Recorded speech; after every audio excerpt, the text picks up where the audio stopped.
L'euro numérique. L'eurosystème a pour projet d'émettre une monnaie virtuelle en complément des espèces et des autres moyens de paiement. Et ce projet devrait aboutir assez vite puisqu'il parle de 2027 ou 2028. Alors, on est obligé de faire le parallèle avec l'immense succès des crypto-monnaies qui a largement inspiré ce nouveau projet. Le Bitcoin, par exemple, précurseur de toutes les cryptos et créé depuis plus de 10 ans maintenant, possède une capitalisation boursière d'environ 1100 milliards d'euros. C'est 3 fois celle de l'entreprise LVMH ou encore 10 fois celle de Total. Mais pourquoi un tel succès ? Sans trop rentrer dans les détails parce que ce n'est pas le sujet ici, voyons simplement 2 arguments fondamentaux qui justifient cet essor. Le premier, c'est qu'il s'agit de monnaie numérique décentralisée.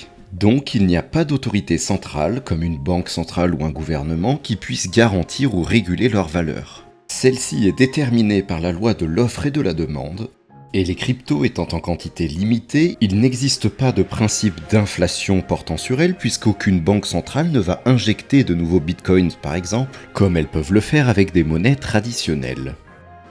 Le deuxième argument est justement celui qui a rendu la décentralisation possible, la technologie de la blockchain. C'est un système de pair à pair qui permet des transactions directement entre les clients sans passer par une entité centrale. Toutes les informations des transactions antérieures sont traçables via la blockchain sous couvert d'anonymat par l'utilisation de pseudonymes. Et voilà la recette d'une monnaie accessible à tous, transparente, sécurisée et qui ne peut être censurée par des autorités centrales.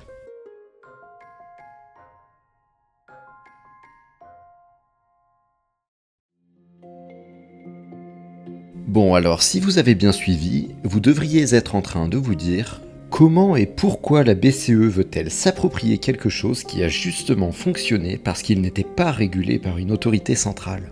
Et peut-être même avant ça, vous vous demandez, mais qu'est-ce que des euros sur des comptes bancaires si ce n'est déjà des euros numériques qui nous permettent de payer par virement ou passer des commandes sur Internet ?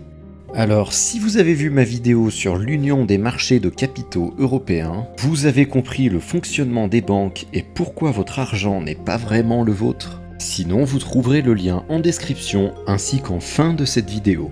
Mais pour résumer, votre banque utilise une partie de votre argent, l'investit, et son devoir est simplement d'assurer de la liquidité pour le moment où vous en auriez besoin. Et sur le site de la Banque de France, en ce qui concerne l'euro numérique, voici ce qu'on nous explique. Il servira à payer partout en zone euro, sans avoir besoin d'internet, ni même de compte bancaire, et avec un service gratuit pour les particuliers. Et à votre avis, à qui ça ne fait pas plaisir ça ? Eh oui, à toutes les banques traditionnelles qui déjà n'aiment pas quand vous retirez trop d'argent en espèces puisque ça impacte leurs recettes à la baisse. Et maintenant, on vient leur expliquer qu'on veut mettre en place un concurrent aux espèces encore plus intéressant.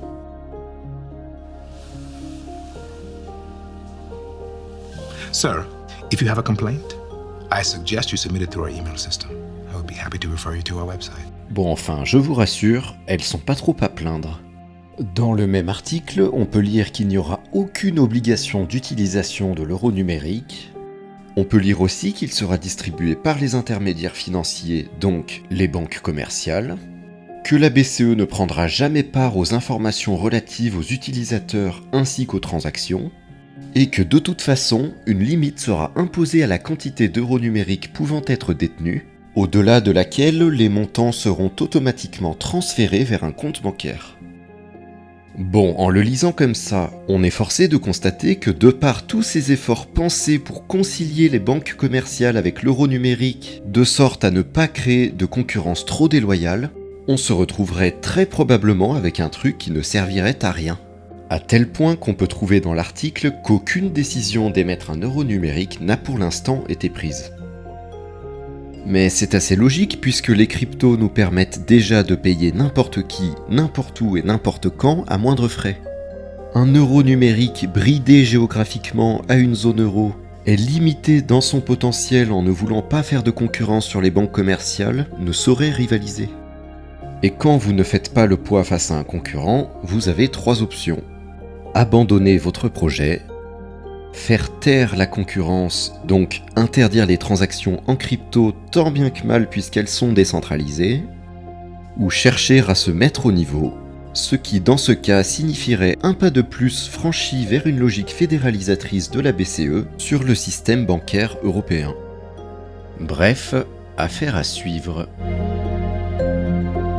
Et si vous voulez en savoir plus sur le système bancaire et d'autres initiatives européennes au potentiel fédéralisateur, vous pouvez cliquer sur la vidéo ci-dessous.